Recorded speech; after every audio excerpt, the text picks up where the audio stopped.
Darkcast Network. Welcome to the dark side of podcasting.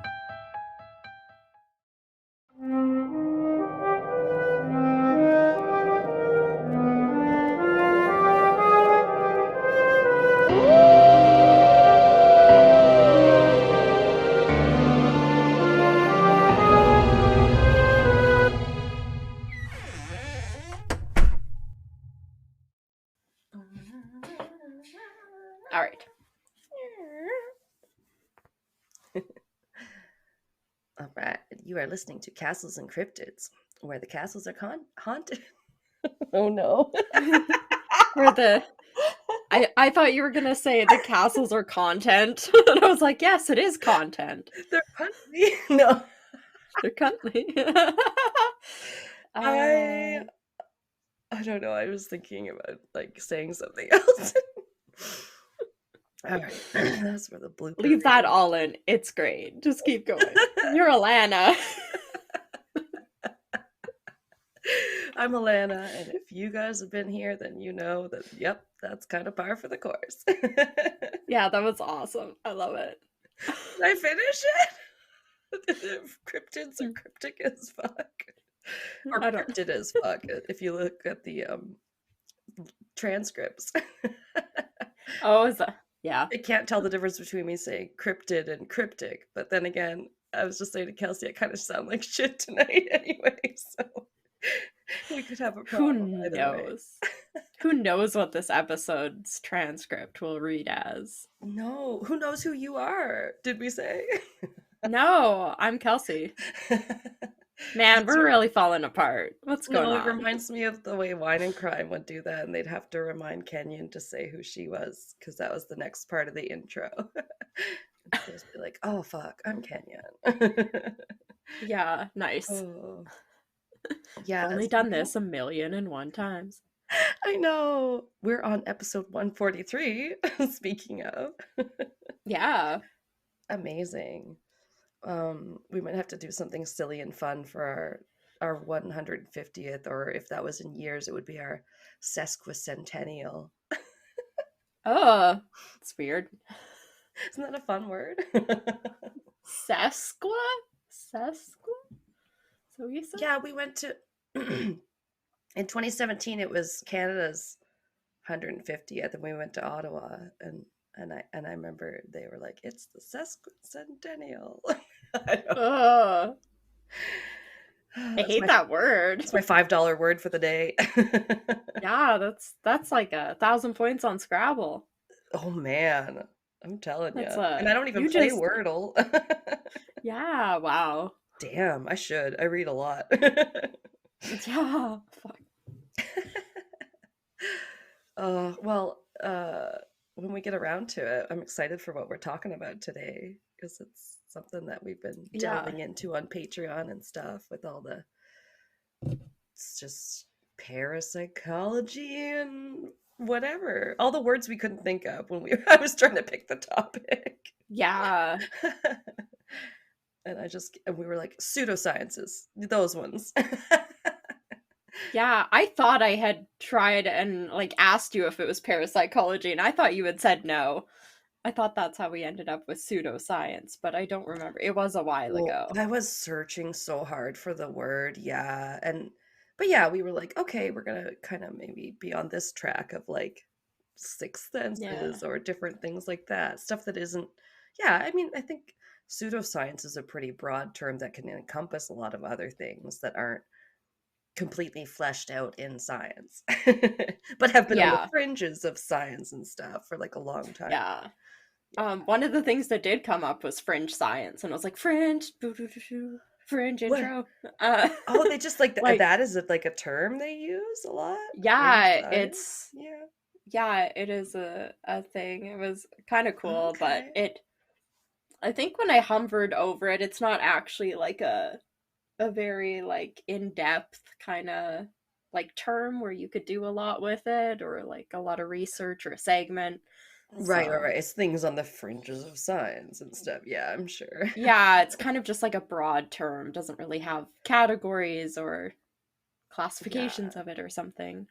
I mean, love a broad term, and a a generous, like when we pick a theme, it's like, well, hell, it doesn't have to completely. Spanish crime doesn't all have to be who got murdered in Spain last year. I'm like, I'm going to talk about Yeah. conquistadors. Yeah. Um, but yeah, I have no idea what Kelsey's covering, so that's why I'm excited. No. Mine is, we've mentioned it a few times. So when I was looking up like pseudoscience and it came up, I thought it would be interesting Oh. to finally maybe learn some more about it and its history. Okay, so we've talked about it. Okay. Yeah, I think even like probably every few episodes almost it comes up, at least for specifically for true crime ones. Uh and that is like the whole idea behind there being like lie detector tests, or that being like something that you could actually Oh, measure. Uh so like damn. polygraphs and kind of how they That's what they're called, evolved. right? Yeah. So yeah, when I was looking up Okay. pseudoscience and that came up, I was like, ooh, yeah, we've talked about like, oh yeah, it's not really like you can't really Right. admit it into court and people don't really believe it anymore. And I was like, oh, was that always a thing? Or what's the history and how did they come up with like what they were gonna measure and how they were gonna do this True. test? So yeah. And like other things like that. Like, yeah, it's like what Gordo's back. Hi, buddy. yeah, what did you just say? Yeah, is it true? Sorry. Way to lose my entire train of thought.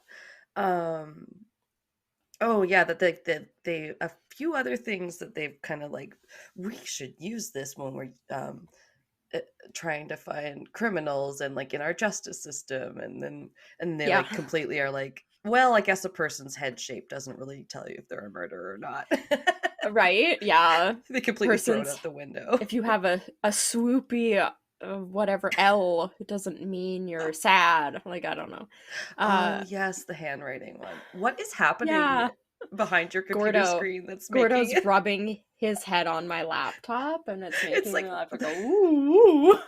I know Yeah. the screen like rocking like I'm having a seizure over here. Boom, Yeah. boom, boom. Like in a rock. Yeah, we're in a Oh, nightclub. buddy. Yeah. Slowly zooming in and out. Yeah.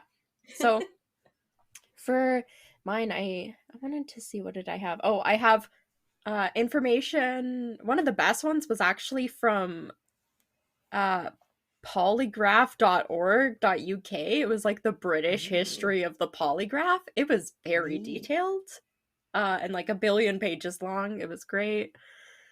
It had like a nice Okay. little timeline that I kind of followed and then pieced I'll in a little read bit of the shit out of information that. Yeah. from other stuff. Yeah. Um, and then there was like a lie detector test.uk that was about the lie detector invention history. Um, yeah, but Yeah, the I know British about one like when was it like, started. Sorry. yeah, I thought it was kind of interesting. Um, like the kind of history behind it. One of the cool things is on the British one, it had the ancient methods that they were originally using to try and figure out if somebody was telling the truth or not, and these Oh were kind of no. wild, um, Well, which when I you look at what loved. they thought made you a witch, I'm sure it is. Oh yeah. Uh, so at the time, like these medieval or like ancient methods, mostly based on religious faith or superstitions, and they mostly consisted of like a few different uh kind of categories. So the first was very familiar, a trial by combat. Oh, uh yeah, so like okay. physical strength was used to resolve disputes and the outcome was believed to be based on divine judgment. They believed that God would not allow the guilty to prosper and would give the victory to the person who was telling the truth. So, which I I didn't really mean, get. That's how they viewed trial by combat. I thought it was just whoever strongest wins. I didn't really know that they thought that like God was intervening to make the well, they person that was telling the truth win. It's so fantastical. It's like that's Game of Thrones Yeah. bullshit. You're like, Yeah, it this is. is so medieval. Makes no sense. Oh, yeah, let's kill some more good people. Right? To prove. And then if somebody was unfit to fight, like themselves, they could nominate a person as as their champion to fight on their behalf. So that's like one of the ways they used to tell if somebody was telling the truth or not. Just Okay. crazy. Another one, this one, it reminded me of, is it Witcher? The Witcher, where they talk about ordeals? Is that what that Ooh, is? maybe. Yeah. It's been a while since I watched the one season I watched. Yeah. I could see that. Because this had different like trials by ordeal is like another classification. These ones also believed that God would intervene and protect the innocent by performing a miracle, such as being able to walk over hot coals in an ordeal of fire. Which I had heard of that before, like walking over it. Sure, we've all seen The Office. Or no. Yeah. Or Oprah. Oprah did it a few times too, I think. Oh, really? Okay. Yeah, there's like a method to it that makes it very easy if you do it properly.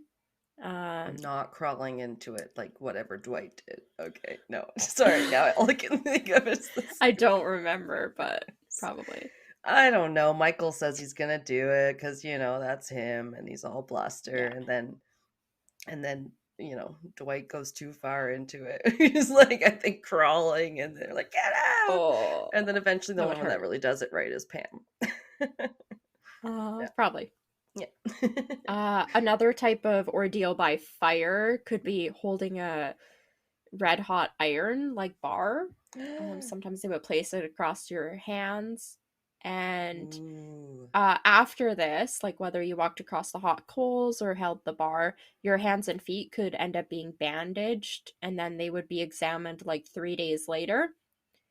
It said if the injury was like festering or like infected or really bad, then you were believed to be guilty, and you were either exiled or executed. So that sucks. Not just healed with a dirty instrument or whatever happened to cause it. Another type of ordeal was rice chewing, which I thought was this is so crazy. Like with pigeons, you chew rice until you blow up. Like raw rice. This is, it says a handful of dry rice, so I assume it's meaning raw, like uncooked rice. Okay. So yeah, this is when a suspect had to chew a handful of dry rice while being questioned, and then they would spit it out after a certain length of time. If the rice left the person's mouth easily, they were innocent, and if it stuck to their mouth and was like wet when they or like dry when they spat, then they were guilty. Good Lord, is that ever clear cut and not at all open to interpretation? Right? Or having to do with what your mouth does when you put some like dry ass shit in it. Right? My mouth is like watering at the thought. I know, mine did too. Mine did too as I was reading this. So this result was based more on physiological reactions to stress and less on divine intervention. It was believed that stress caused by fear of detection slowed down the flow of saliva, thus causing the suspected to have a dry mouth. Oh, very scientific, yes. The most sciencey science you ever heard. But, well, we eventually did figure out that, like, your heart races and your palms get sweaty, your knees weak, vomit on your hip. No, I'm not gonna say it. Palm spaghetti. I'm sorry. I can't ever say palm sweaty without thinking of that damn song now. Yeah. What? Twice in the last week I was driving and the freaking song came on and I cranked it. I was like, yeah, let's go. Oh my god. Let's go, Eminem. One of the most played on like Spotify and shit, I guess. I heard on like trivia that it's like top 10 billion. I don't know. Yeah. What? And one of the only ones that Weird Al didn't want, or that he said Weird Al could like parody it, but then he was like, I don't know. This is like such an iconic song about my life. Oh, really? Yeah, Pat Oh. was watching that YouTuber he watches. I think he's like a professor, he goes by like Professor of Rock or something, and he does a lot of his like band stories and history of this Oh, song. And cool. yeah, oh yeah, you probably, yeah, I think you'd like him. But yeah, it was one that I think he can just perform it in concerts now because uh Eminem was like, yeah, you can put it on this album, and then he was like, nah, or something like that. Oh, okay. Yeah, Dang I it. do know I've heard that like Yeah. if Weird Al does your song and then you don't like it, he won't perform it or like release it. Oh, So he's, yeah, like super actually respectful and stuff, and yeah. He'll never get canceled. I'm just putting it out there. He's no. the, And then he's he's my most favorite. some of the artists themselves have even been like, yeah, I like when I did the song, I thought like this would be a funny alternate version of it. I think it's like Madonna, isn't it like a surgeon or something that she's like, yeah, and she gave him the idea for what Oh, the that song would be should be cool. I about. don't know. Yeah, I thought I Yeah. heard that. And they're like, yeah, that the like a surgeon cutting for the very first time. I That mean, was they all should. Madonna. You're crazy if you Yeah. don't want him to cover one of your songs. That means you've made it. Yeah. I think one of the other ones that, sorry, just before we move on, that he didn't get to cover, but that was gonna be pretty cool, was gonna be, instead of Live and Let Die, it was gonna be Chicken Pot Pie. That's pretty good. I like that. I Gordo, know. fuck's sakes, buddy, no. Gordo does not approve. How Yeah, dare you no disparage no the chicken pot Beatles? pie for you. Just live and let record, Gordo. Yeah. Okay. Yeah. So that's the ordeal by, I don't know, mouthful of rice. Uh, this one has the The remix, Ordeal by Mouthful of Rice. yeah. Sorry. This is the best name I ran across, and it made me so happy. That is the ordeal of the sacred ass. Ooh, the It's a paddling of the holy soul ass. glass. Oh no, wait, that's the Stonecutters. Gordo, fuck off. I will lock you out of this fucking room. You're pissing me I'm off. not gonna lie, his little tail was kind of distracting, but I'm just gonna ignore it as long as you can. Yeah. Okay. So the ordeal of the sacred ass. This one's fun. It Great. involved a psychological test to detect deception. So priests would place a donkey in a pitch dark tent and coat its tail in like black soot. Oh, And okay. suspects were brought into the tent and told that the donkey was a sacred ass that would bray uh, whenever a lie of a liar, I think this is supposed to say a liar or a guilty person, pulled its tail. Suspects Okay. didn't know about the soot on its tail, and they would be led one at a time to enter the tent and would be told to pull on the tail of the sacred ass to see who was innocent. Innocent people would enter and pull on the tail without concern, and guilty people would not pull the tail and would be the only ones that would be left with soot-free hands and would Oh, therefore be okay. guilty. Because So it's kind of like opposite. reverse. Yeah. They'd be like, well, you didn't pull it because we said if the liar pulled the tail, it would bray, so they wouldn't touch the donkey. Yeah, Or if you the had sacred nothing to ass, I mean. fear, They wouldn't touch the ass. you would yank that tail. Yeah. Oh, Uh, weird. I just, when I kept going, and I was like, oh, it's literally called The Ordeal of the Sacred Ass. I was like, that's great. I still hear swollen ass. Oh. But I have one more. The last one I kind of ran across was just like so many of different variations of like trials by torture. So, Oh, yeah, that's a way to get traced, your intended result that you want. right? Oh, nothing but the truth. Oh, Uh, yes. So help you it God. tracing back to Roman and Greek empires as well as the Spanish Inquisition. Oh, damn. Not her again. Yeah. Physical torture was used for lie detecting. Torture techniques varied, and there were a lot of them. That's what Oh, I put. no. There were a lot of them. Oh, Uh, no. Yeah. too Most many people know. to I've get heard of a into. few of those. The rat Yeah. and all that. Yeah. Yeah. Obviously, it's not a reliable method. You torture somebody, they're most likely gonna say whatever they think is gonna make you stop torturing them, whether it's the truth or not. So, You don't say. yeah. Yeah, so that's kind of like what they were doing before, which Oh my not great, not God. reliable. Uh Getting into more like I guess science-y when they started figuring this stuff out. Buddy, you're so cute, but you're so freaking annoying. He's here for the science. I Yeah. don't know. So getting into Or the does a skeptic? evolution, No.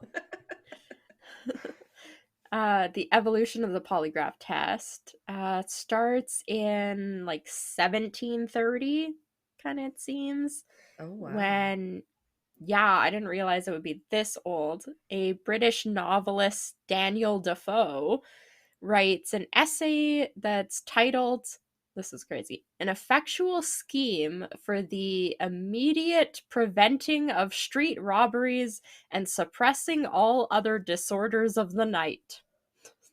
Great, Holy. great title. Not too long at all. Oh, no. And just not like over promising at all. Right? With all other disorders of the night. And Right? What does that even mean? I don't fucking Oh. know. In this like essay he says it's a take says that you can take the pulse of a suspicious fellow as a practical, effective, and humane method to tell if someone is lying.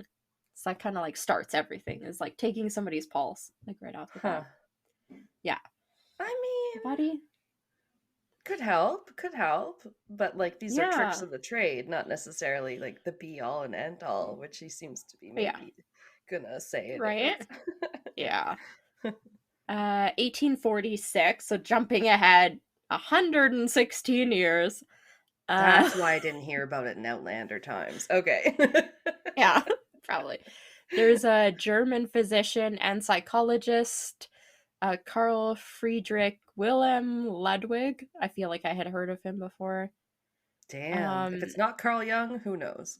Oh my god, I should have looked up so many of these science words. No! Science words? Oh, God. Oh dear. Now I'm Oh my excited. god. No, there's so many things underlined. He New invents Patreon segment unlocked. Kelsey mispronounces science words. Oh Hey, my Wine and god, Crime no. had the gals misremember, which was all the times they couldn't fucking remember who fucking Toby Maguire was versus Jake Gyllenhaal and all the other stupid Oh my things. god, really? Wow. Yes, I Uh, think some of them have face blindness.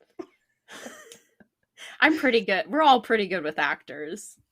We're not bad, So but I have a shitty memory, so there's a lot of times where I'm like, I do too. I'll be like, they were in that thing, but I won't remember the name of the right? movie. It's even worse when you're on Um, a podcast, guys. Just yeah. saying. All right, so this Carl Ludwig guy, he invents the chymographion. Oh my god. Ooh. A device that can record changes in arterial blood pressure and respiration simultaneously to use for medical research and advancement. This Okay. device, because I'm not saying the word again. The device records the readings in graphical form using a metal stylus that marks a rotating drum wrapped with a sheet of smoked paper. Because they used to have to use smoked paper, and then it would be, what Mm, did they say? It would be water like resistant? sealed.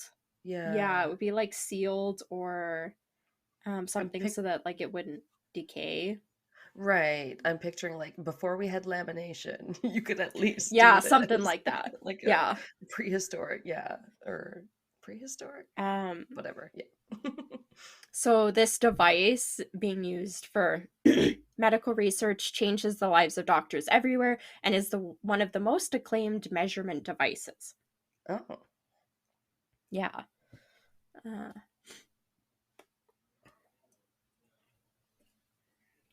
There's so many people involved. So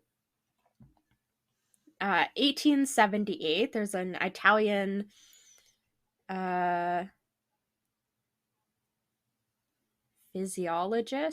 physiologist Angelo Mosso, and he uses an instrument called a plethysmiograph. I had heard this word before. Plethysmiograph. I'm sure you did good. It was the first part sounded like please me, and then you kind of paused. Yeah. No, because it has a TH. Like just thrown in the plethysmiograph. Oh my god. Somebody have to type psychic or something. Where does the P go? Where does the Right? There was so many. So in the research of emotion and fear in subjects during questioning, he studies the effects this has on their cardiovascular and respiratory activity. Okay. And he studies blood circulation and breathing patterns and how these react to different stimuli. He is the first scientist to report that a person's breathing pattern changes under certain stimuli, and that this change, in turn, causes variations in their blood pressure and pulse rate. So they're kind of like along the right track, almost right off the get-go. Like they got blood pressure, pulse, and like your respiration rate, which is really what they still measure today. Right. And I'm like, was he really the first person to ever the different stimuli? I'm sure narrowing it down, but like I'm sure maybe one or two people noticed over history that different stimuli like sex and things like that could make your heart rate go up.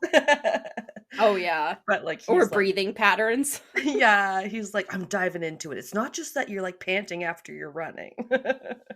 We're like, what? Yeah.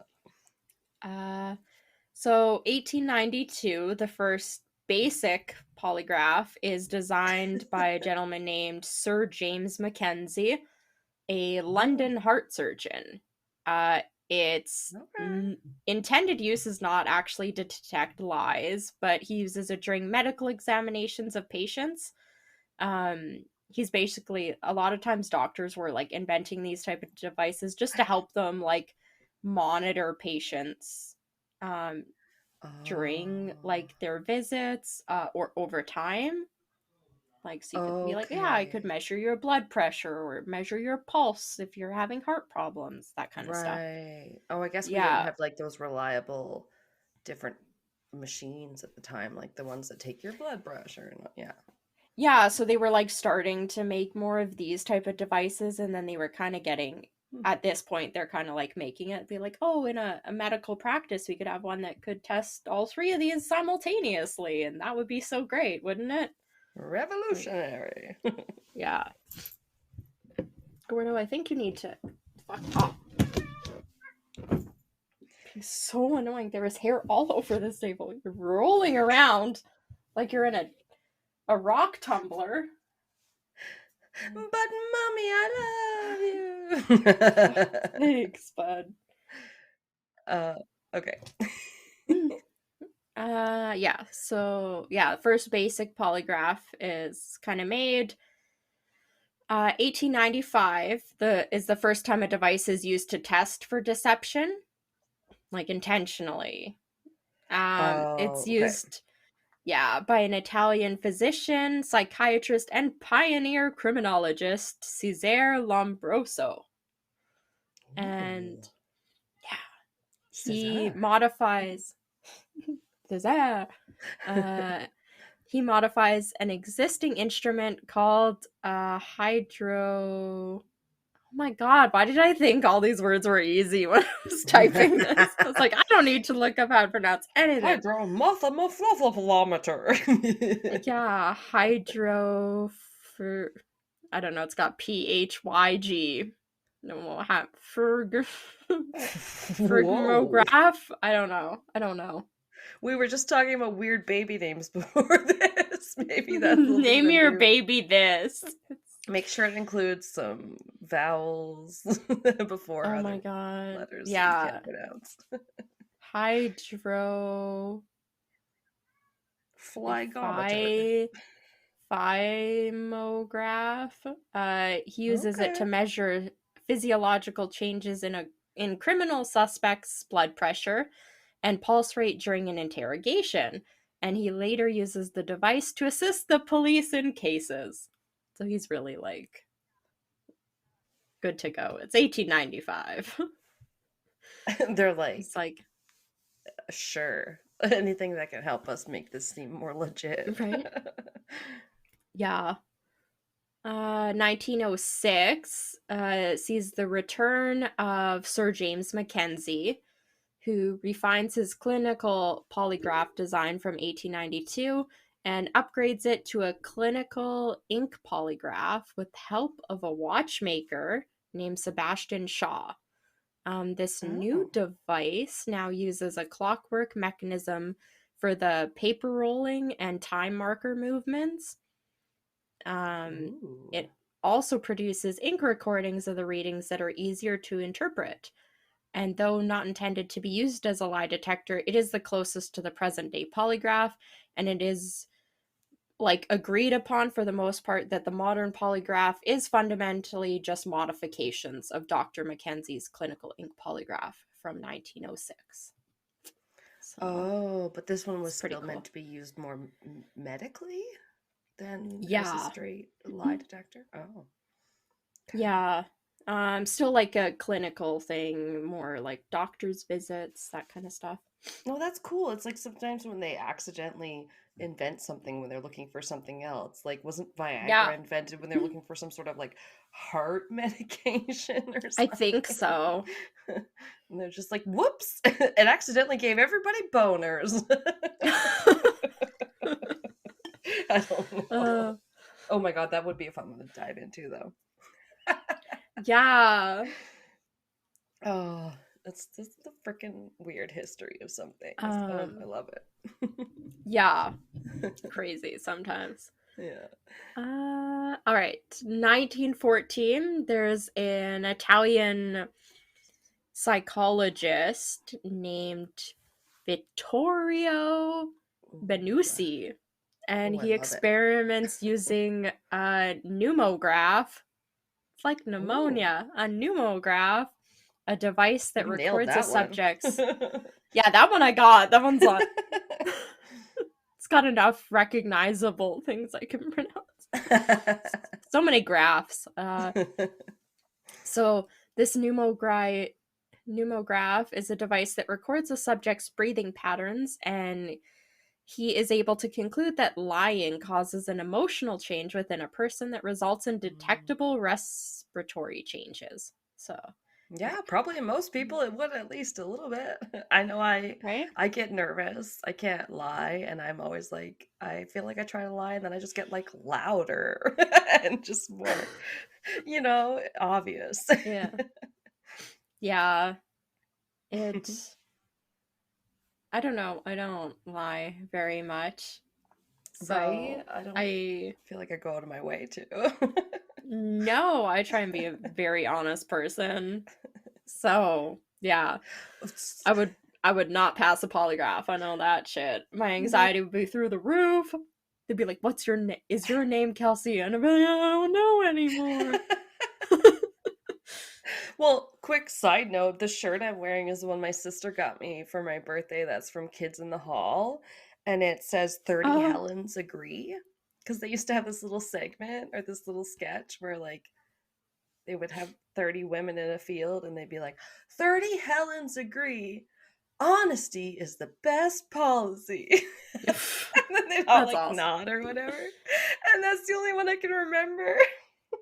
Oh, And my shirt says 30 Helens agree the kids in the hall are funnier. Because it's nice. self-promoting. Yeah. That's Oh, cool. comment below if you remember 30 Helens. It's much better 30 than Helens, like 5 out of castles 5 and cryptids dentists. the most. Yes. 30 Yeah. Helens agree. Castles and Cryptids is the best podcast. Yeah. All right. I think I said castles and the cryptids. The cryptids. I'm the Batman. Next we have 1915. There's a Dr. William Moulton Marston, a lawyer and psychologist. Dr. Eminem. He discovers a relation between telling a lie and a rise in blood pressure, and invents his own version of the polygraph, which measures a person's blood pressure using a cuff and a stethoscope that's able to take random systolic blood pressure readings of suspects in order to detect deception. So now it's like kind of they're randomly testing, kind of like resting blood pressure, and then when they're asking questions, and the cuff. it's called. Like the They're using the cuff. Yeah.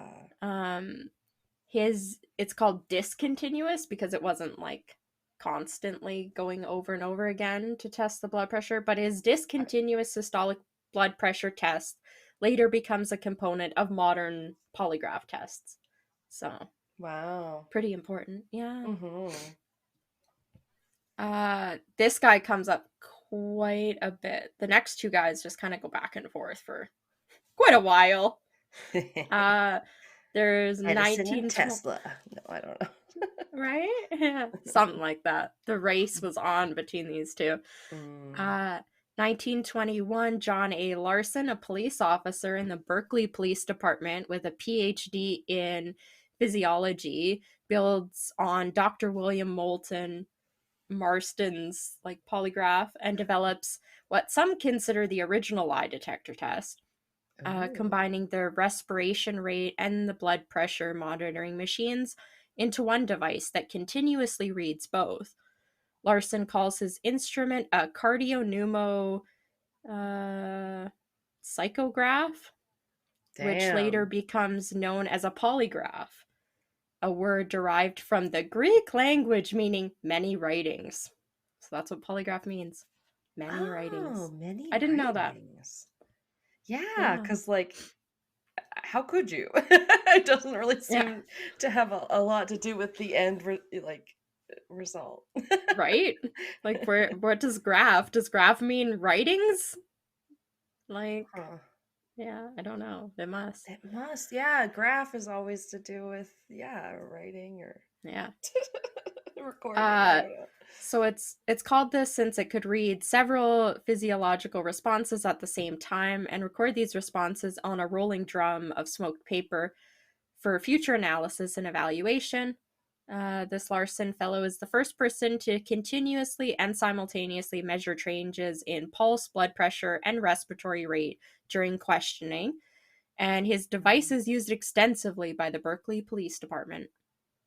So Berkeley, like that's California, right? I'm so bad at geography, I don't even know, but oh, I didn't know if you there is a Berkeley in California. That's all I know. Okay, like I don't know. Okay, sorry. I love it. Didn't have anything more. It just said Berkeley. So no, fair enough. And yeah, I'm reminded of one time that people are like, don't ask me questions, co-host. No. Yeah, I don't have notes on that. Fair. The next gentleman is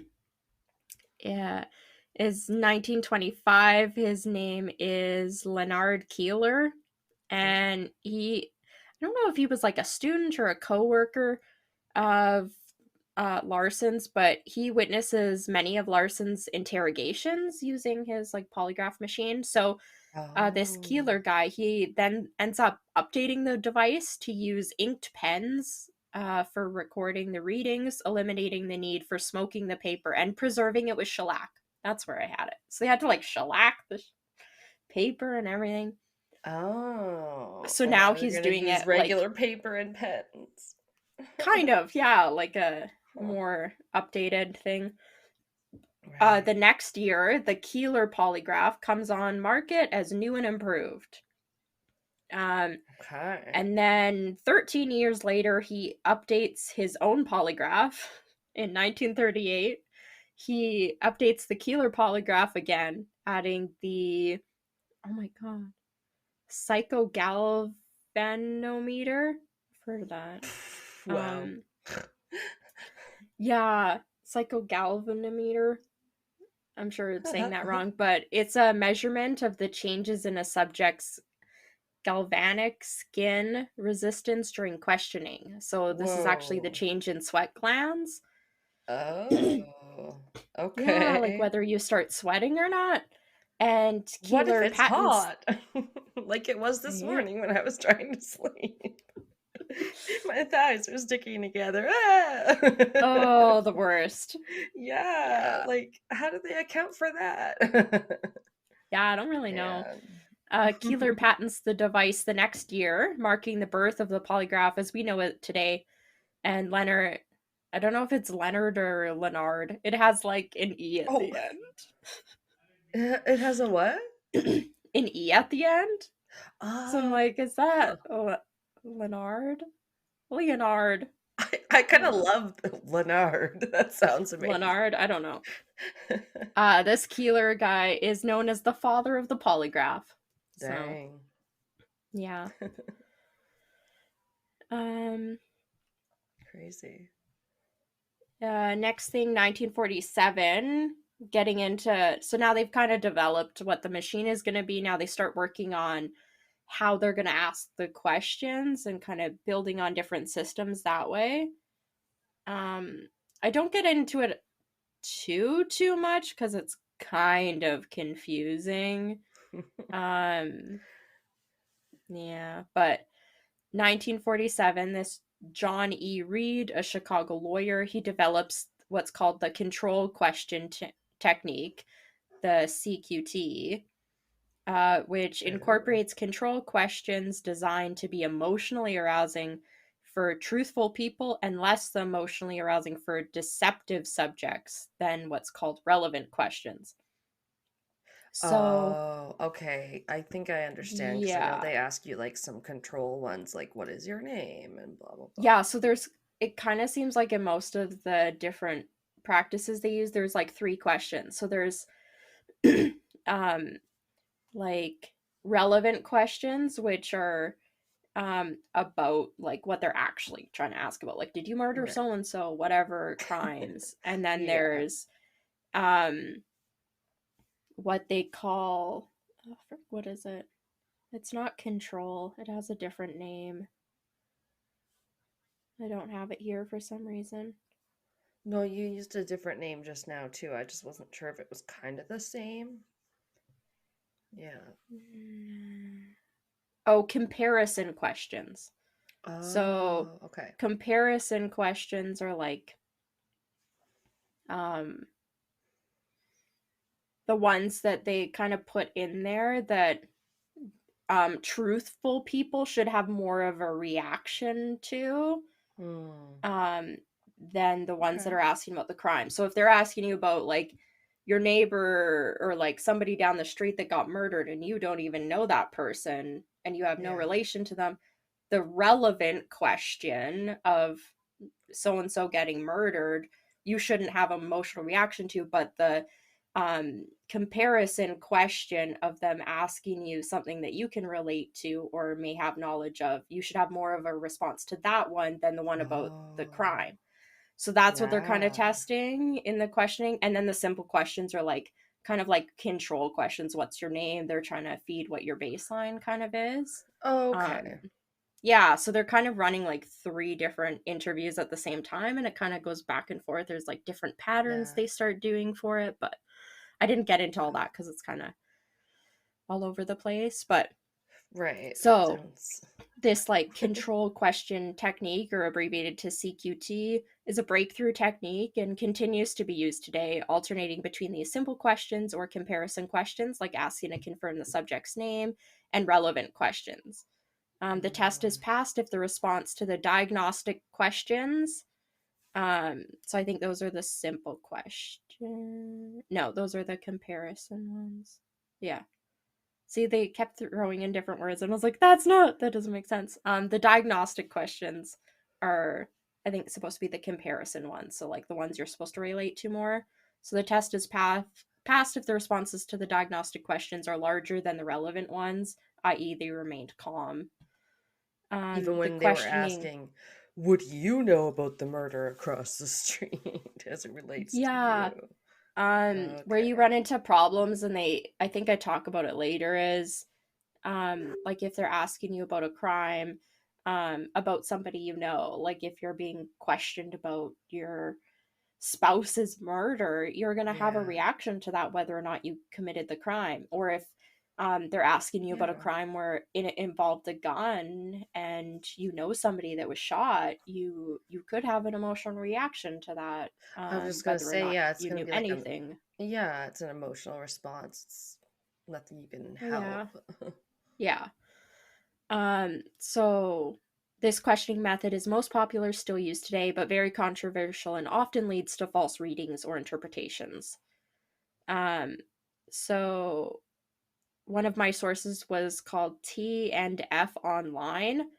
They kind of had through a little bit more about the CQT test, and it's administered in 3 stages. The first and arguably most integral of the examination is the pre-test interview, which is usually conducted before the examinee is wired up to the polygraph and any physiological measurements are taken.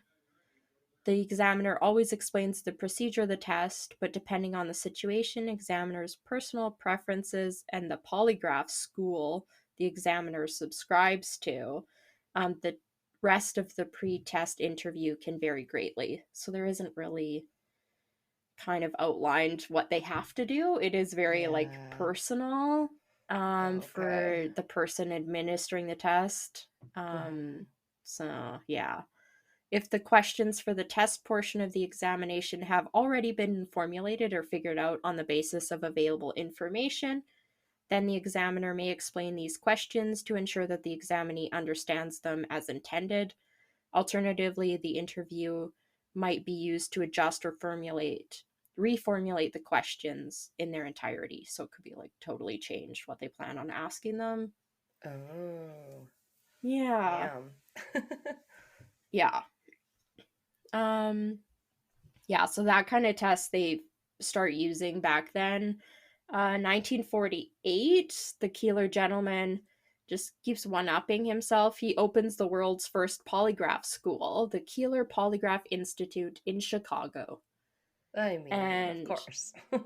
yeah, through his whole career, Leonard Keeler is said to have conducted over 30,000 examinations before his death in 1948.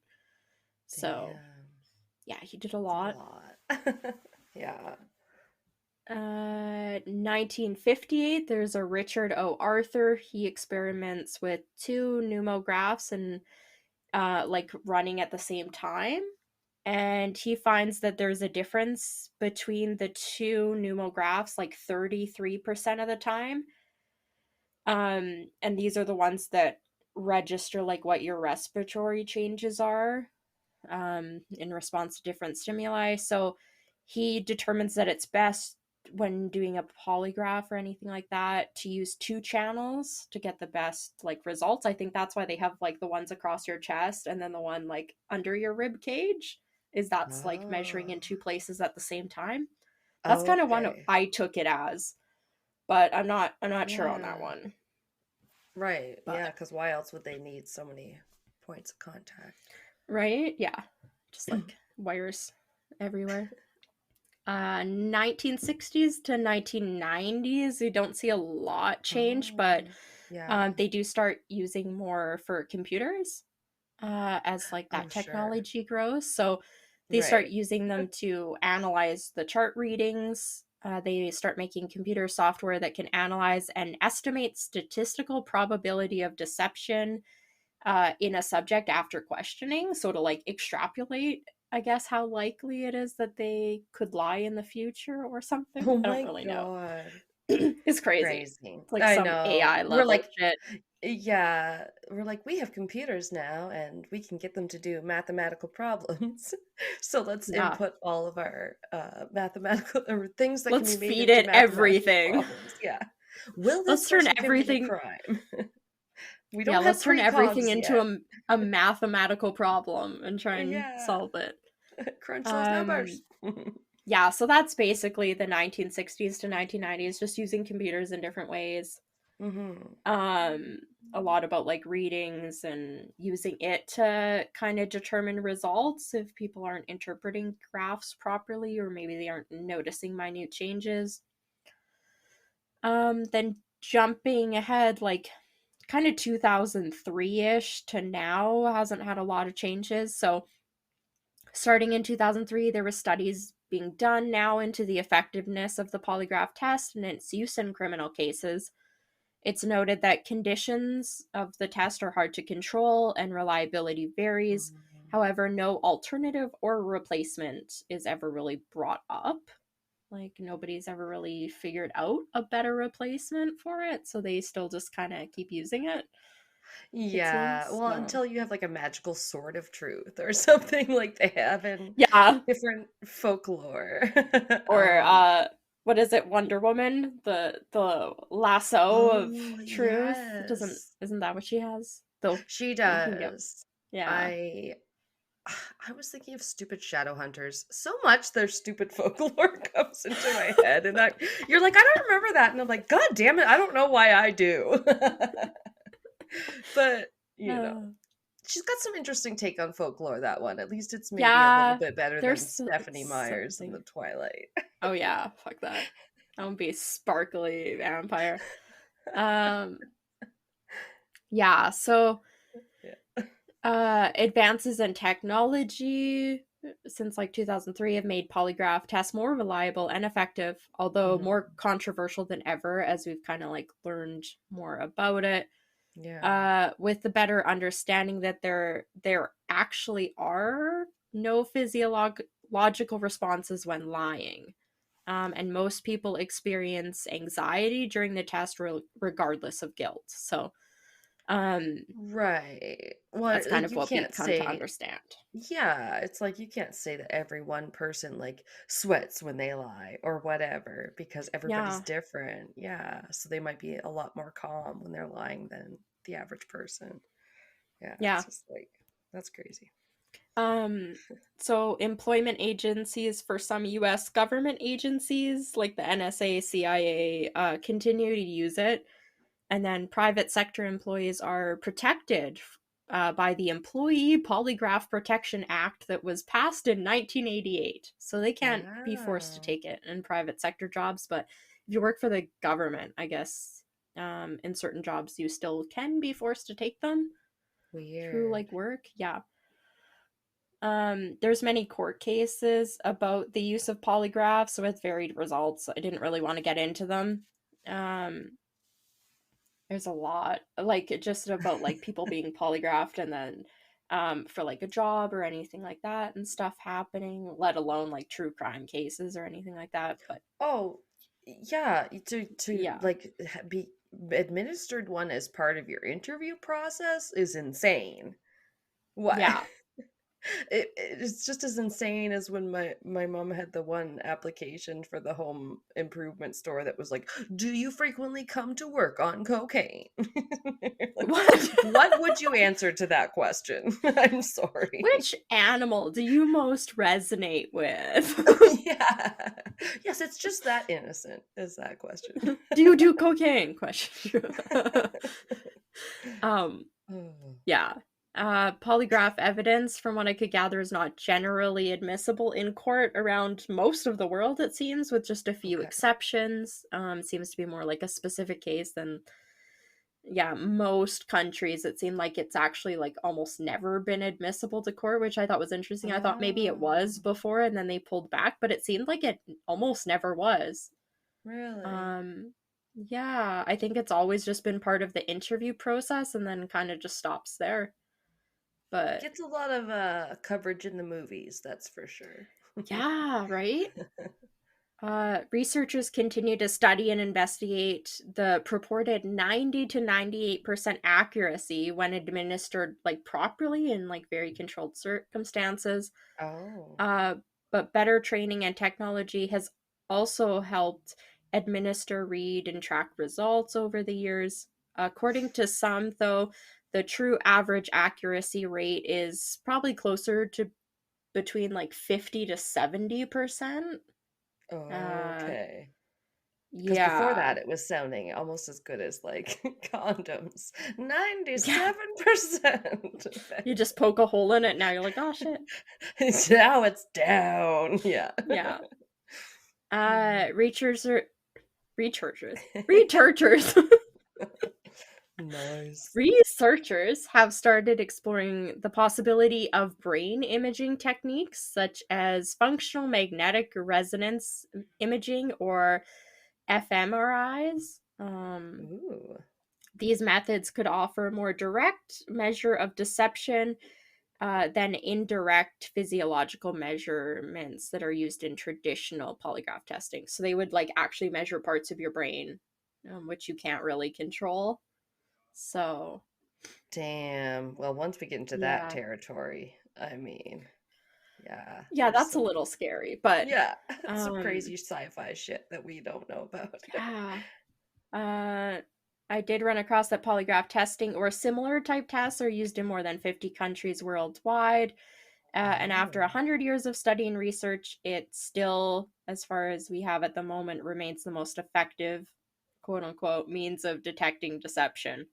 But again, it's not really all that truthful. Right. But More I did, scientific than any other yeah, program that's we the have. thing. Yeah. I did run across something that, and I remember watching it and being fascinated when I was younger. I can't believe I didn't have it in my notes anymore. That was Yeah.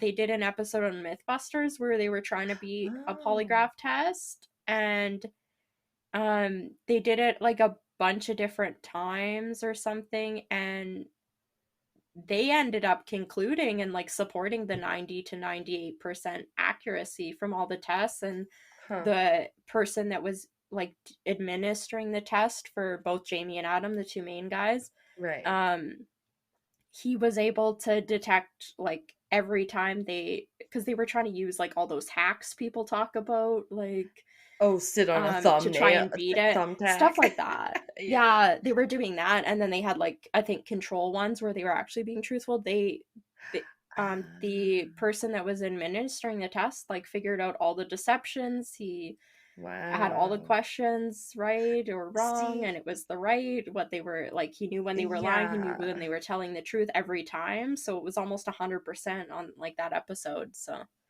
it was But interesting, I thought. no, that is interesting, but just makes me think more of like it is like you're trying to teach that kind of level of being a good detective and that whatnot, like skills that a person can have, and trying to have a computer or a simulated Yeah, machine like make the same. that's true. Yeah.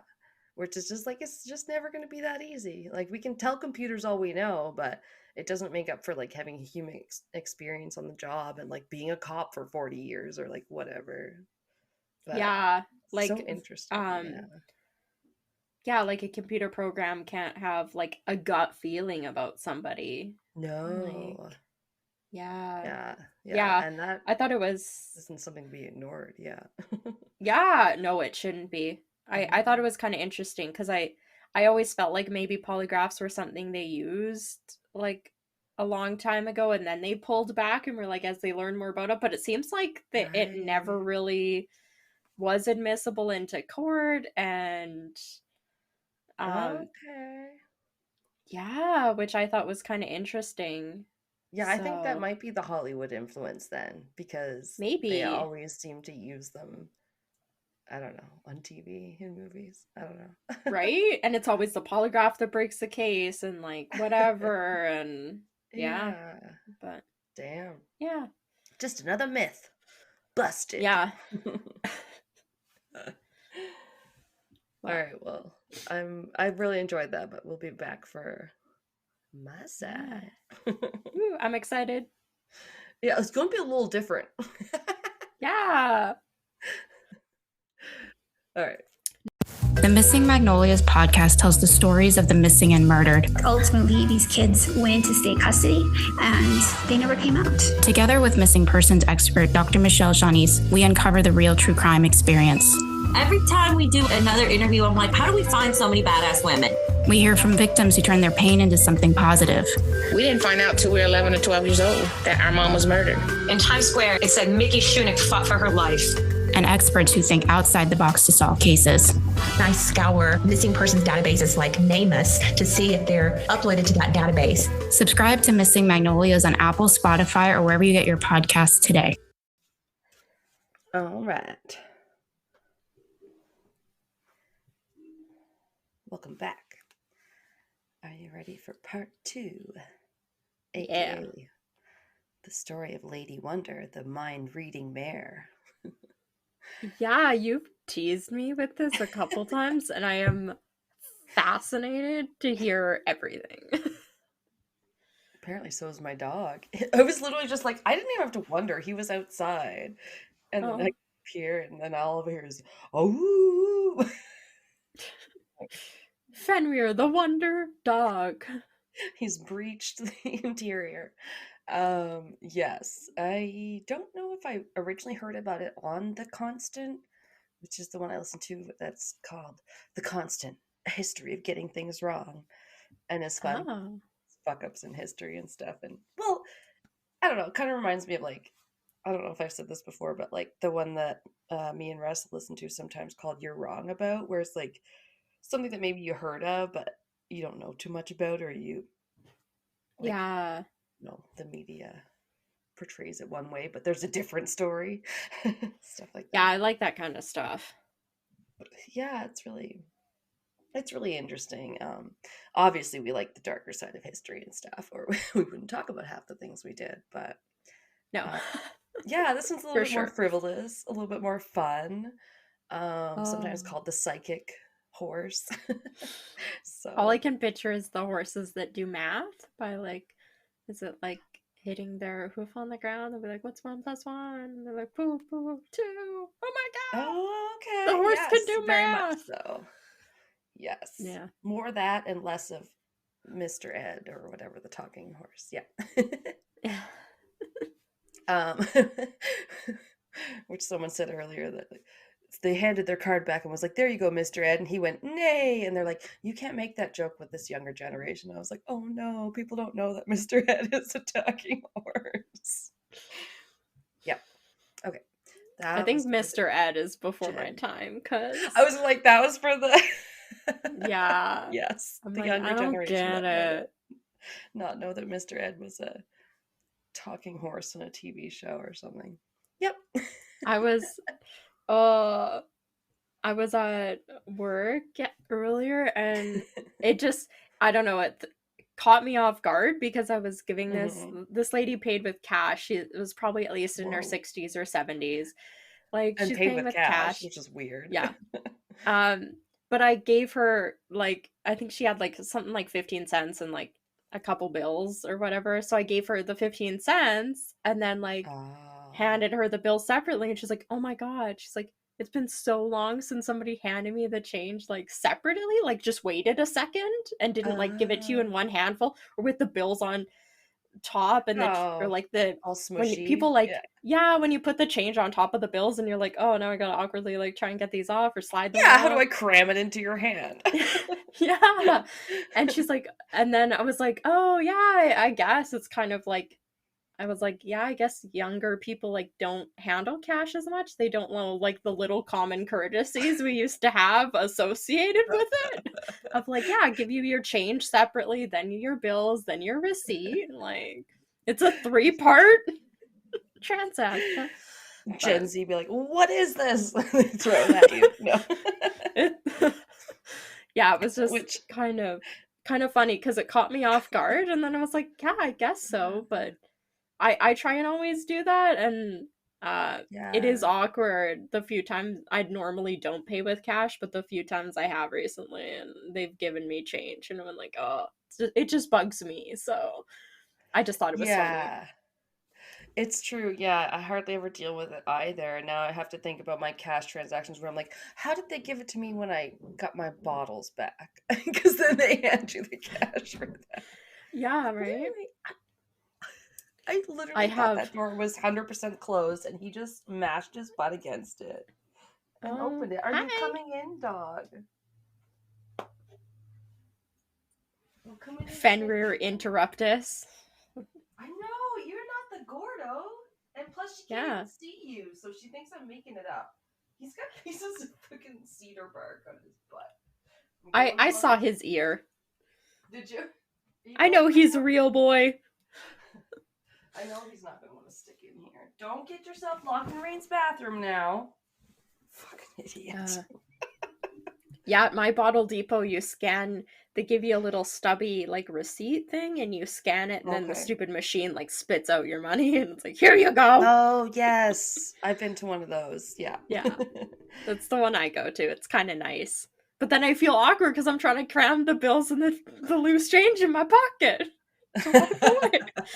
So it's like the same thing, because you're just trying to get out there. There's somebody behind me. Quick, just throw it at me.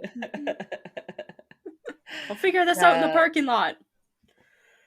There's one by my old office I've been to a few times where I'm like, I recognize you. Are you going to sit down there, big bum? Okay. He's back. But no, us just talking about, like, oh, the times, the like, what, that'd be like, I don't know, 10, 15 years ago. The cash was so much more prevalent, and it just threw me off guard, because I don't even think about it. I just give you your change, and then wait, give you your bills, and she's like, oh, that's so nice, thank you. I was like, oh. Meanwhile, I almost have to think, how do I take bills and stuff when it gets handed back to me? You're like, do you receive it with your left hand or your right hand? And isn't there a superstition where if you're giving it with your right hand, you're giving away all your money or something? I remember someone told me that. Or I've never heard of that before. If that's your right palm's itchy, maybe. Then you're going to give away all your money. Oh, give it with your right hand. I've never heard any of that. Wow. Clearly, I've not heard it very well either. Anyway. I would remember better. Right? Oh. Aside over. No, it's good. My dog has apparently decided he's going to be in here, but... Hi, Fenrir. He's too big to lay behind the computer, so he should be fine now that he's stopped opening and closing the door. Sorry, I just leaned down to pet him. You can't hear me and I can't see you, but hi. I know, I do the same thing to Gordo. All right. Picture it. It's the 1920s, Richmond, Virginia. A little horse is born. And they named her Lady Wonder. So I don't know. I guess she never had a different name, which to me I find a little weird. Suspicious. You have a little tiny horse, and what do you want to call her? Little Sebastian. No. Yes, the little pony from Pawnee or whatever. Yeah, little Sebastian. Oh my god. Bye bye, little Sebastian. Fuck, that song bopped. Okay, don't even get me started. You're 10,000. Is it 10,000 candles in the sky or something? Oh god, everyone's amazing in that goddamn show, Parks and Rec. Yeah. Okay, so yes, Lady Wonder was born in February. Oh, I think I had it written down. One source said the actual date. It might have been the 9th, but it was in February of 1925. Yeah. Almost 100 years ago. I know. Wow. Isn't that crazy? Is Lil Wonder still alive? Lady Wonder? Lil Wonder. It's like her combined her black rapping cousin. Sorry, I listened to someone talked about Snoop Dogg on a podcast the other day, and I was like, he's amazing. I love his story. He's so funny. Yeah, he's a beautiful friendship with Martha Stewart, and apparently some very funny commentary on some horse race. Not horse races. It's an Olympic sport, but it's called like dressage, and it's basically like horses like shimmying and dancing around. I think I've heard of that. Or at least seen a clip of one of those videos. And he's like, look at you, fancy horse. Look at you. He's like talking to Kevin Hart. Yeah. Look at them go. So funny. Oh I love Snoop Dogg. Oh, me too. Sorry, I'm derailing myself. He found a slipper that I put underneath the spare bed in here, and now he's trying to eat the pom-pom off of it. Buddy. Yeah, I know what you're doing. Okay.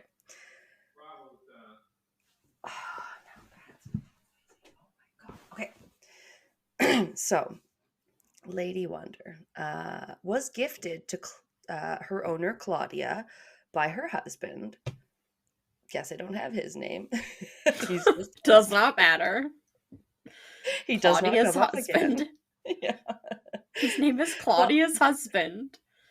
And Claudia's last name is Fonda, and so most articles just call her Fonda from then on.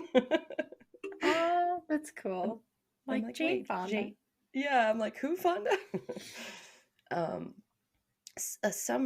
According to some reports, she was given unusually young for a pet horse, whatever. I mean, yeah, she was apparently adopted at 2 weeks old and had to be bottle fed. Oh, how cute. Oh my God. Baby animals are the fucking cutest. True. Except maybe like 2-day-old like puppies and kittens aren't really cute. They're not. They kind of look like naked mole radish, but for a bit, yeah. But the rest of the animals, oh yeah, they're so cute.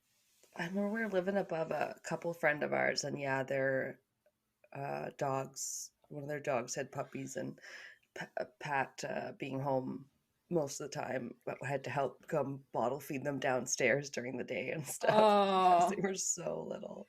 Yeah, cute. Amazing. All right. She was a little black foal with white feet and reportedly 3 white stockings. So I guess she had like 3 white ankles. Cute. She was the granddaughter of a thoroughbred racehorse also. And Fonda, or Claudia Fonda, her owner, had worked at an iron foundry and once taught her own Shetland pony some simple tricks. And yeah, so she was the one that raised Lady on a bottle and devoted great energy in nurturing her intelligence, we'll say. So she starts then noticing some strange behavior from her horse as she gets older. Like Lady would apparently start trotting over to her as soon as Claudia wanted Lady. So she wouldn't even get the chance to call out, yoo-hoo, before she'd be coming around to the fence. Yes.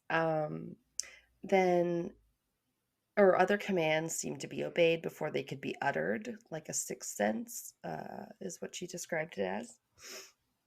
Her horse see dead people. I was like, now that would be interesting. She started training Lady Wonder to pick out different letters on children's blocks to communicate. Okay, I've seen people do that with like dogs and cats. They have buttons that'll like say a word. Yeah. Oh no, it's crazy how smart they can be, or what they can spell out. I like the ones that are like, pet me, pet me, pet me, pet me. I love you, I love you, I love you, and they just keep hitting. There's like a whole bunch of buttons, and one of them will say like treat, but they avoid those, and it's like, I love you, pet me, and it's like, oh my God, they are just like we think they are. And every time they like the pet me ones, they'll like push the button and then like wait, and then the owner will like pet them, and then you'll see them like hit the button again, like pet me again. So cute.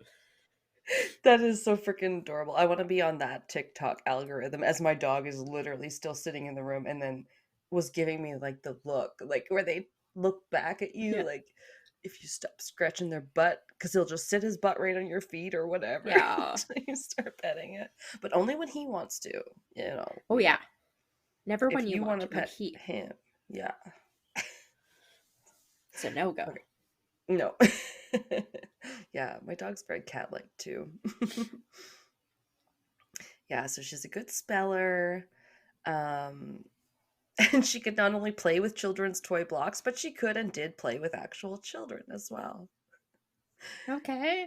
Um, they said that they would hide a thimble in like the pasture, the field area, and she would find it every time. And I was like, oh my God, I remember this game. Okay, It's hide the that's cool. thimble for like Victorian children.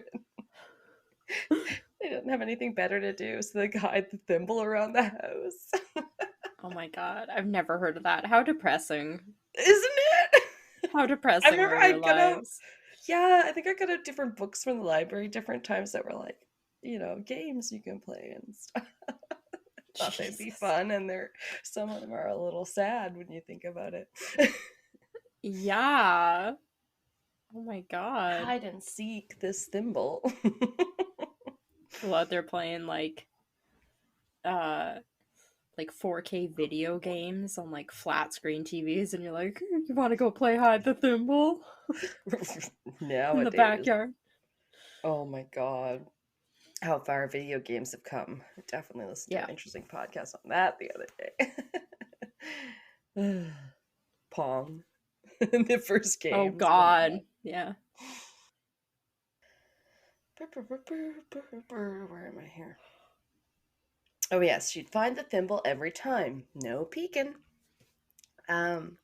So yeah, this all was working so well that Claudia designed a contraption for Lady Wonder that had 2 rows of keys that Lady could tap. Yeah, more like with letters and numbers, not to play music. But they said some people described it as resembling a bit like a piano. Cool. Or as I call it later, like a weird typewriter. Oh, okay. Yeah, each key had a letter or a number, like a different character that she could use to spell out words with them or even solve math problems. So damn. She did know math. Cool. She know her math. With the touch of her snout on a lever, a tin card with the character on it would pop up, like A, B, C, etc. And this was not only amazing, they said she was psychic to boot.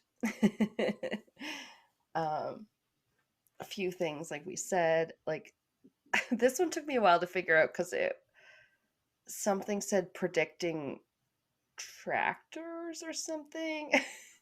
But then later I read that she would like spell out the word engine, and then a tractor would come by across the field like a moment later or something. Oh. Like, oh. So she probably just has better hearing than you? Or can feel the vibrations of the vehicle on the ground like most animals can? Yeah. It was definitely like a bit of a stretch to be like she was predicting tractors, I think.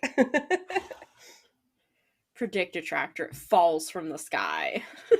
It's boom, tractor. I think a car crashed here. How do you know that? There's a car crashed here.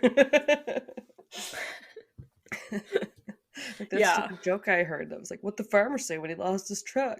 Damn, lost my truck. Yeah. It's like predict something like half a second before it happens. Cool. Thanks. Amazing. But yeah, she had some different talents.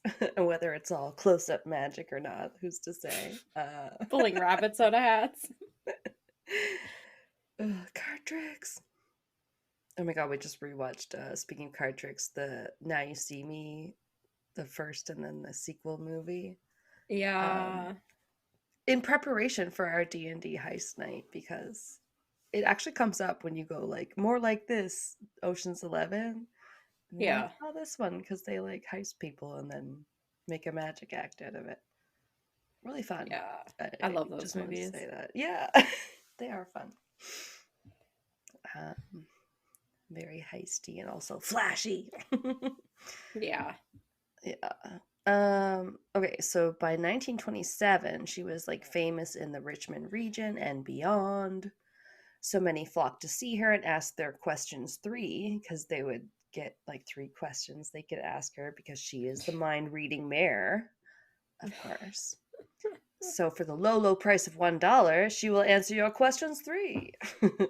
Ooh, what's that converted to now? It's got to be like hundreds, at least. Oh, and they had so many visitors. Yeah. Oh my god. Several decades worth, I believe. At least 150,000 overall. Oh my god, they made so much money.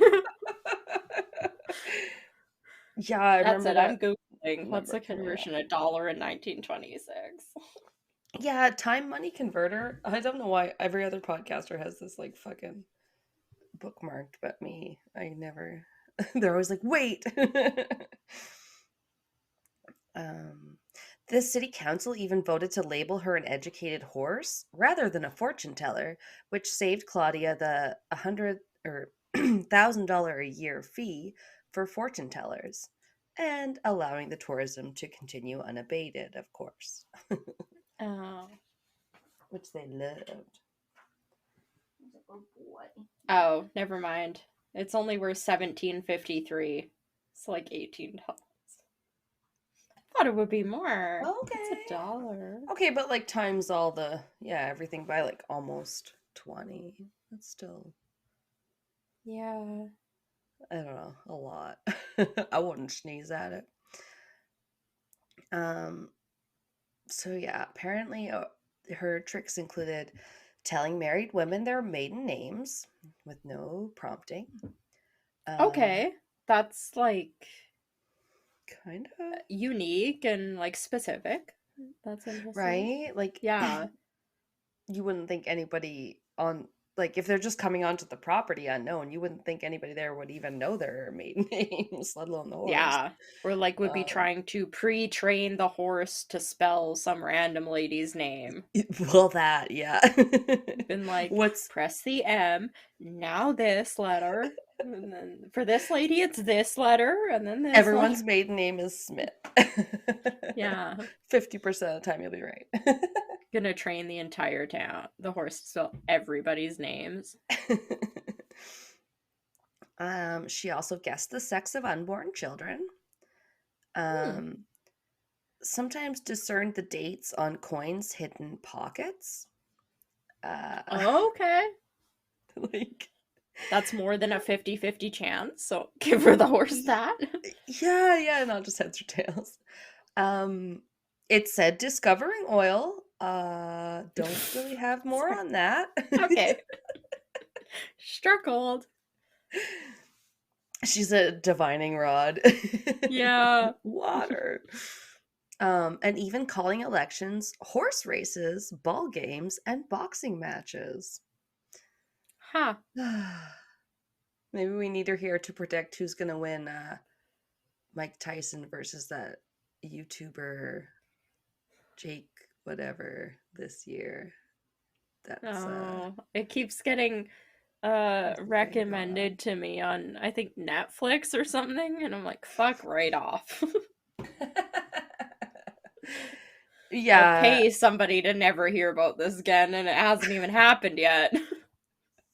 I'm with whatever Buddy said earlier, just like, okay, I just want to see if this guy, like, if Tyson just knocks this dude's head off, that's all. Well, the thing was, like, my brother was telling me, he's like, a lot of the guys that are fighting now, like, they fight once a year or so, and they make a shit ton of money for like a once a year fight, where like in the 60s and 70s, like actual boxers and stuff were fighting once, twice a week. Like, what the fuck? It's a total publicity stunt when you think about it. Yeah, it's just so, I don't know. I just have no interest in it. Like, no, and you probably shouldn't, because I'm probably buying into the hype by being like, now I know who this YouTuber is, but then I don't, because I'm like, is it Logan Paul? Wait, what's his name? Anyway, yeah, one's Logan Paul, one's Jake Paul. They're brothers. They both suck. Okay. Only time I've cared about Mike Tyson recently is watching the weird D&D game we watch on YouTube that's by a guy called the AI guy. And I think I told you it's good. It uses AI to have a D&D game that's DM'd by Joe Rogan, and the players are like yeah. Donald Trump, Gordon Ramsay, Elon Musk, Mike Tyson. Jesus. Oh, some other douchebag. I don't know. Yeah, it's been interesting to listen to. Okay, I digress. So, this one was interesting. Her most famous sports prediction was said to be predicting Gene Yanni's win over Jack Dempsey in 1927 during the World Heavyweight Championship. Okay. So, next, researchers from Duke University came for a visit to see Lady Wonder. One of these was J.B. Ryan, whose tests included writing words on paper and having Lady Wonder tell them to him. And she did score quite well, guessed lots of smaller, simpler words, and with bigger, longer words like Mesopotamia and Carolina. Oh my god, I don't know if I can spell either of those. I can spell Carolina, I think, but Mesopotamia, no. I cannot spell Mediterranean if my life depended on it. I've tried. Because there used to be a salad at the place I waitressed at or whatever. Damn. Mediterranean. Yeah. Sorry.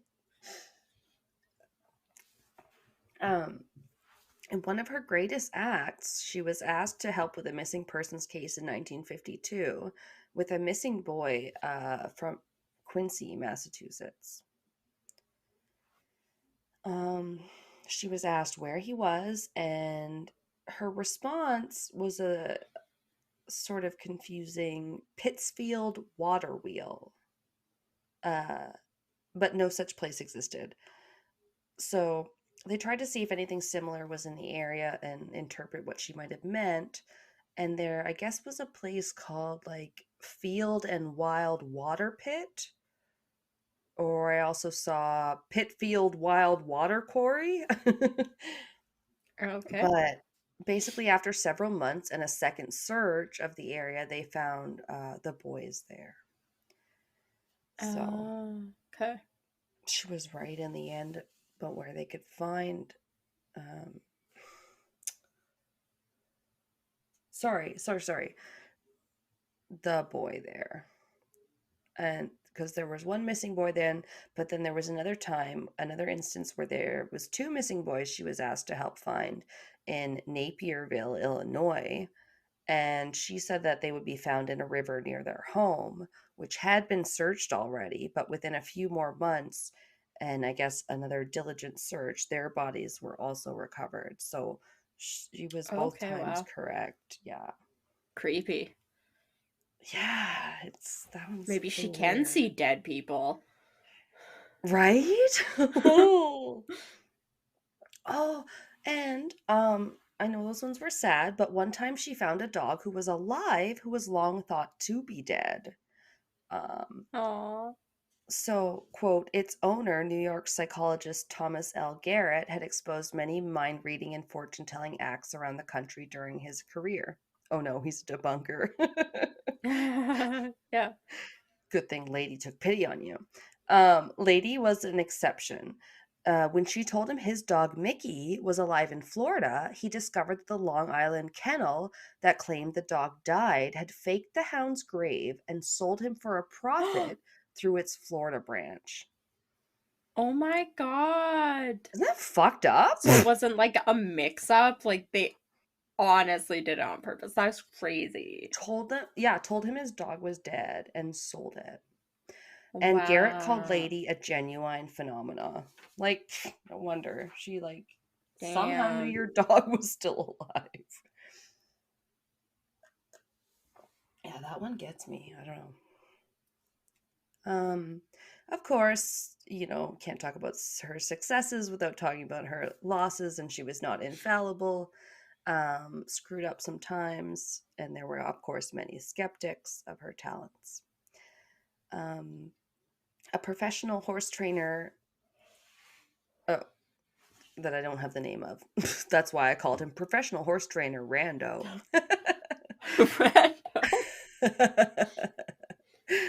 Met her and called its results inconclusive. Yeah.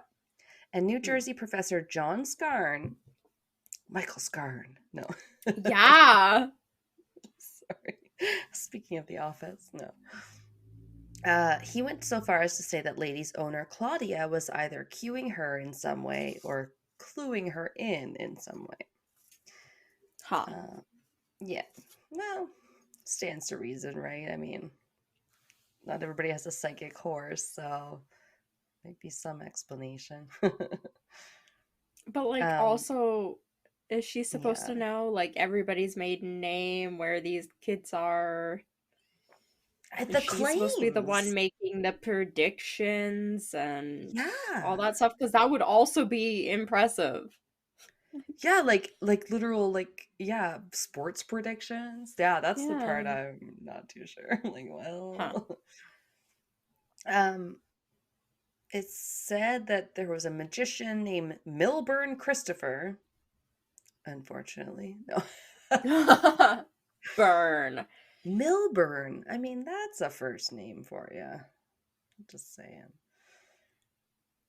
He said she was not psychic, but rather well trained. To which point it should probably be noted that I read that Claudia had a Pomeranian named. Wait.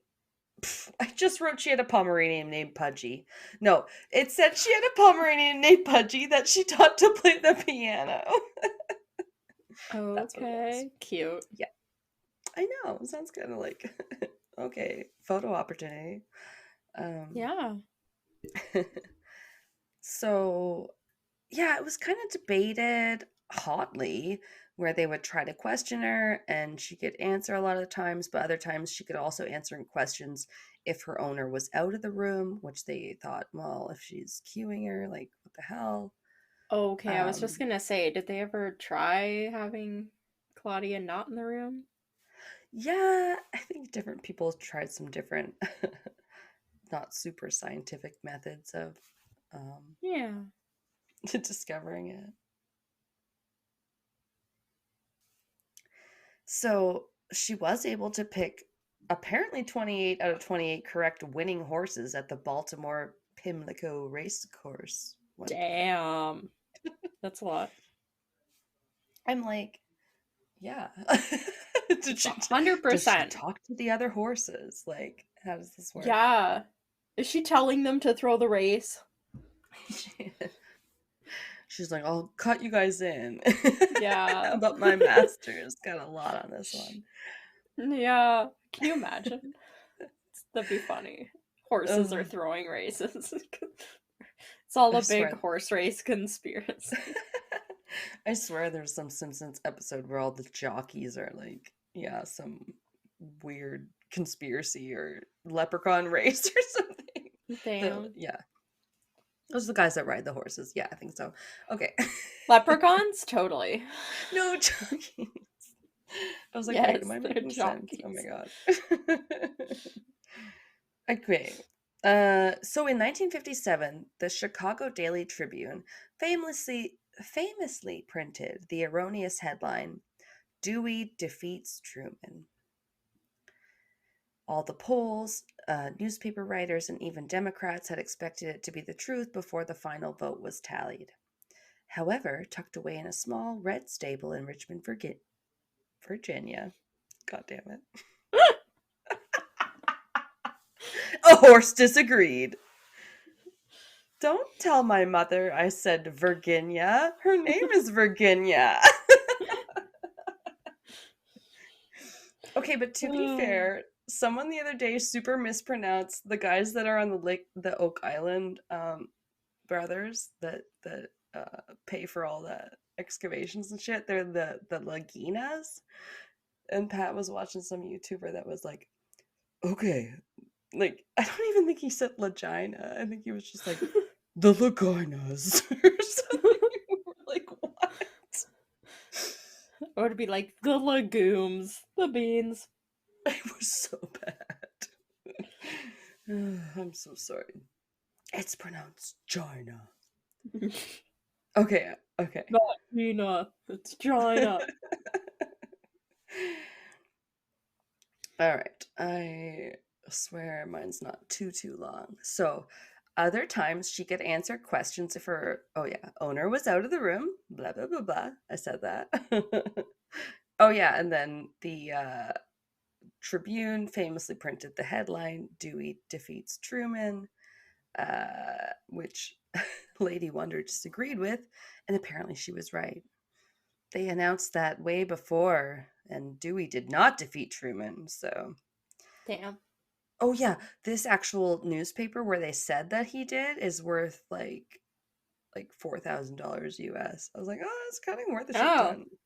Nice. Hope. Yeah. I would have collected a stack of them. Right? If they don't... Oh, I feel like they tried to get rid of them. Probably. Oh, I can't remember. Oh no, this is maybe not this one, but you know, rich people do. They try to get rid of everything. It said that was the iconic paper from the Chicago Tribune in 1948, in which they incorrectly predicted that Thomas Dewey would defeat Harry Truman, not Harriet Truman, in the presidential election.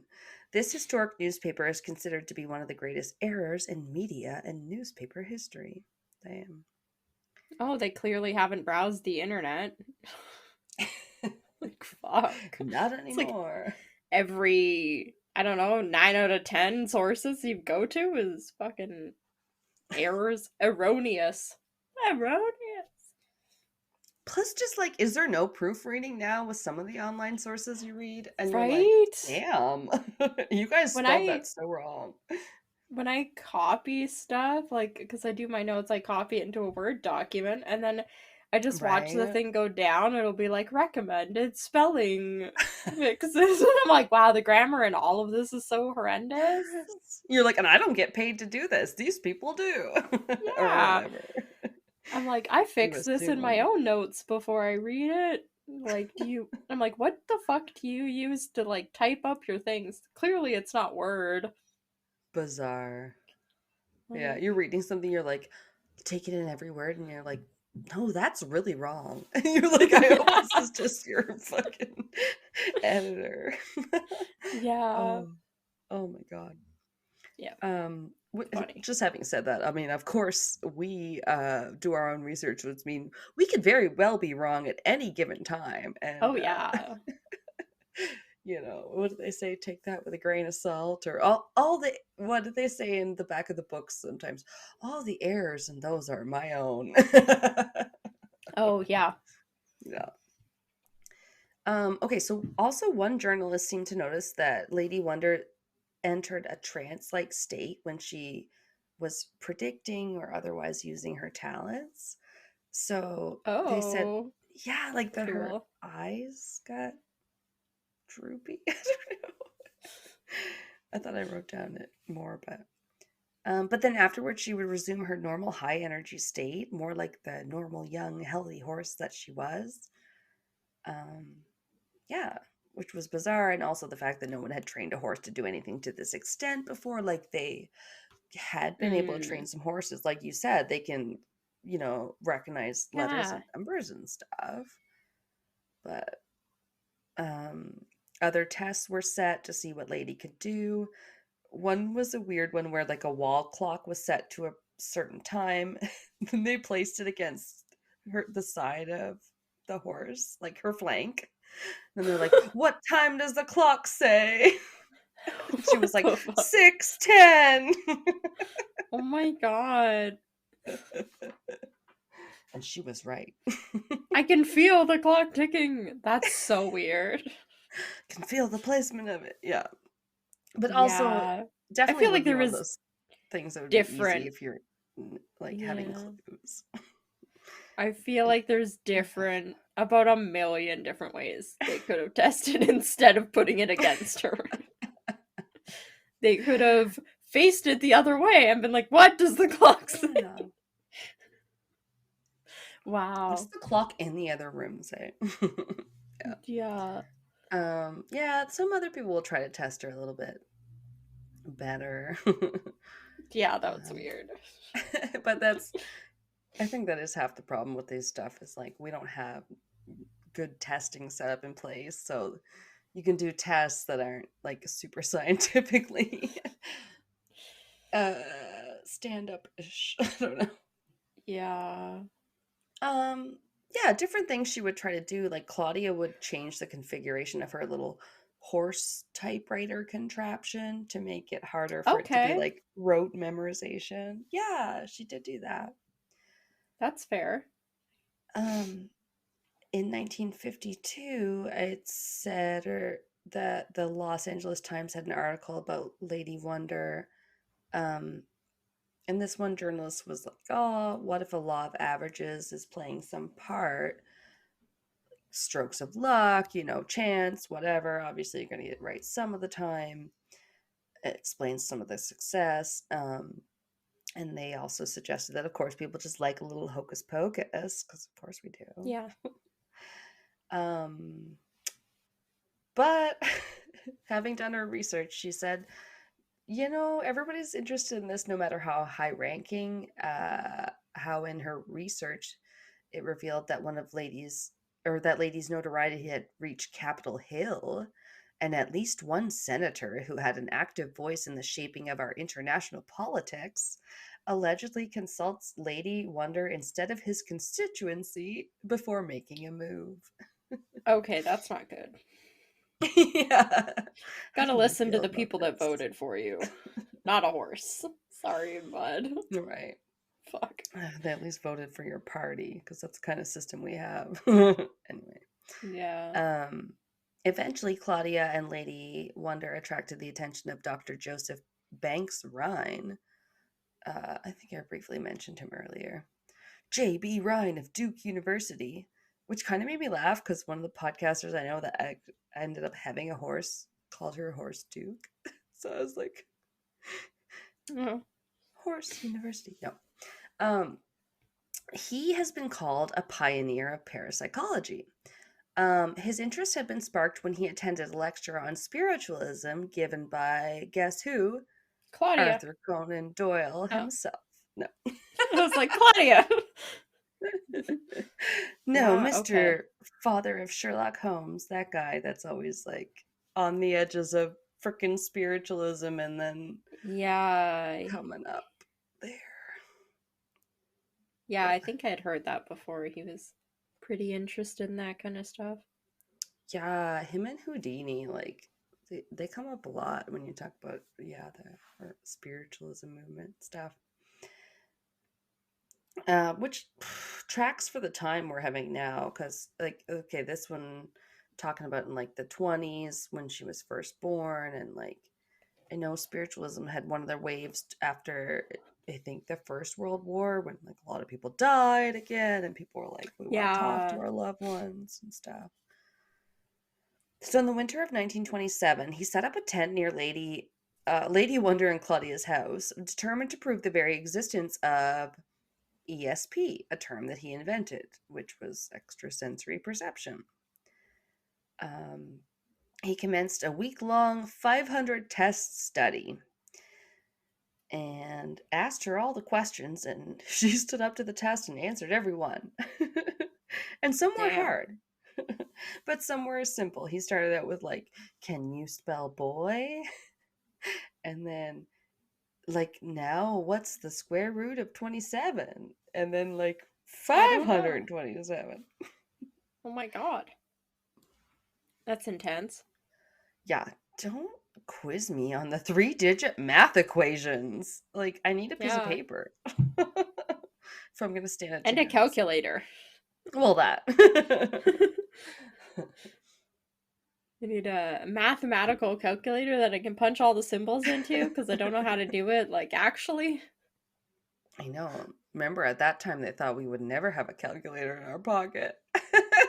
Yeah. Now we have a phone with a calculator app. And we could probably get it in our glasses, and Yeah. Okay, so this Dr. Rhine or whatever did more extensive testing that other people had, After he did the initial test, then he did some, I don't know, do you call that a control test? Or he would blindfold her and then do other testing to try and see if that affected it, right? I think that's a variable. Right? I was like, no, I don't know any of the terms. Yeah, you're changing a variable. Yeah. Yeah. So at that point, she would get about 4 out of 11 correct. And they noticed that, yeah. They also noticed that if Claudia knew something, the chances were good that Lady would also. Huh. And if Claudia didn't, apparently Lady would get up to 0 out of 5 correct. So it wasn't great. Yeah. But not that surprising, really. That seems to be more in line with her, like at least some of the time, like communicating with the horse, like in some way. Right, and that, like, maybe the horse doesn't know the square root of everything because who does? And, like, yeah. Even if you weren't, like, psychically connected with your owner or whatever. Yeah. But what's this guy's name again? Yeah, Ryan did say in the Journal of Abnormal and Social Psychology that she did seem responsive to telepathy and possessed a degree of psychic power. Okay. So we got that out of him. Oh, okay. I forget why, but apparently here I just put Mr. Masked Magician did some debunking too, much to my chagrin. Because I remember, what was it, late 90s, early 2000s, there was the magician guy that would come on TV and, like, show how the tricks were done. And so he kept his face all covered because all the other magicians hated him. Oh, but I don't remember that. It was a thing. I just don't know, like, exactly how that fits in with what I was talking about. But maybe I'm just not in the same headspace I was. This stupid guy again. Milburn Christopher. Because he was the debunking magician guy of his time, maybe. Okay, because we mentioned him before. But he also comes up here again. So it said, one of America's most foremost illusionists at the time. He also looked into ladies' psychic powers. During a visit in 1956, calling himself John Banks, which was kind of that doctor guy's name because his name was J.B. Rhine, which stood for John Banks Rhine or something. So I think he's really trying to trick her. Oh. Because, yeah, calling himself John Banks, he asked Lady his name. Not seeing through the deception, Lady typed out Banks. And after failing that initial test, Christopher attempted another involving a pencil and a pad of paper to determine if Fonda, meaning her owner, would employ a trick called pencil reading, in which the magician follows the motion of the pencil to read what's been written. Oh, that's some skill. Right? It was like, yeah, following someone's, like, hand motion. I know I'm doing hand motions. Yeah. Only on a podcast. Yeah. It's a great visual medium podcast. Yeah. One of the best. I always hear people do that. I'm like, shit. But he made the motions of writing a 9, but actually only wrote a 1. So once again, Lady failed by typing 9. So Christopher believed that very subtle cues from the trainer were responsible for the phenomenon. So he thinks he debunked it, basically. Oh, okay. But, and then I just wrote jealous much. Just because you don't have a money-making horse. Jesus Christ. Yeah, that's basically it. I'm like reading my notes like I never wrote them before in my life. Still, it was dependent on at least one person in the room knowing the answers usually. Were both mare and mother blessed with ESP? I wonder. And then she died in 1957, unfortunately, and was followed by Claudia Fonda herself a couple years later. So the horse and owner didn't die too many years apart, almost like an old married couple does, right? When they just like can't just the lady and her horse. Lady and the Tramp. No, but they did seem to have such a bond, you know? I think it's so cute. Yeah. Even if, like, it was all fake, the amount of training that would have gone into that is insane. Right? I mean, if that's the case, it's almost like when you're saying, like, pro wrestling's all fake, where you're like, well, yeah, but, like, the training, the rehearsing, the, like, all of that, it takes so much thought. Yeah, and it brings people joy. It's fucking right, eh? I don't ever want to believe that she was less than she was. That just like made me very sad to think that like anytime someone says like, and that was debunked, I'm like, my heart just like shrivels a little. I'm just like, nothing is because there's still pieces of it that don't make sense. Like if the horse wasn't psychic, how'd they figure stuff out? And Claudia wasn't psychic, how'd they figure some of the stuff out? Was she just like, really good at predicting horse races? Like, yeah. Well, like, for that, like, it's not a 50-50. Like, there's so many... There's at least probably 7-8 of them sometimes, or more at a time per race. So to get, like, 28 of them right in a row is, like, insane. Right? Like, yeah, did you pick all the right winners from that whole thing? And that would be, like, the best gambler's odds in the world. Like... I would want to milk that talent. Yeah, there's pieces of it that don't really add up. So yes, and I love that even when it's something someone covers that's a little bit more skeptical, but they're like, but I just can't figure out this part, and you're like, yeah, that's right, you can't. Yeah, yeah, and that's the part crazy. that really intrigues me. Fun. Fun times. And then we did our psychic solved cases on Patreon. Yeah, we did. Also really interesting. Yeah, a bit of a tie-in for this episode. So if you like this one, you can head over to our Patreon and join that. And then we've done we have at least one psychic episode on there. I think our other one was regular episode. Yeah, we basically like do the same switch up with, half true crime, half blah blah, but then sometimes we do a few other things on there. So yeah, like movie watch-alongs, recaps, reactions. Yes. Those are fun. Those are fun. Stuff. And then sometimes like the quiz each other. Yeah, it's been a while since we quizzed each other, but yeah, so we are going to do some different things over there that we've been talking about that might be just a little bit more fun. Just like I'm inspired by different people's Am I the Asshole Reddit segments and stuff. And then I'm like, okay, well, we like talking about some of that stuff. And like, yeah, I don't know. We've had some ideas for some different Patreon ones that we haven't done before, like crazy stuff that people have written. Yeah, I think it's gonna be fun. Yeah, but yeah, thank you for listening.